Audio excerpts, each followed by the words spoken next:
طبعا الآن ثاني أسبوع من بداية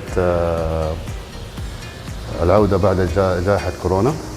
يعني حاب أستطلع معكم بعض الأوامر اللي جاتنا من وزارة الرياضة، وهي طبعا قياس درجة حرارة اللاعب قبل الدخول، وتعقيم الأيادي، واستخدام المنشفة الخاصة باللاعب، وطبعا بين الأجهزة لازم يكون مسافة أقل شيء مترين، من متر ونص لمترين.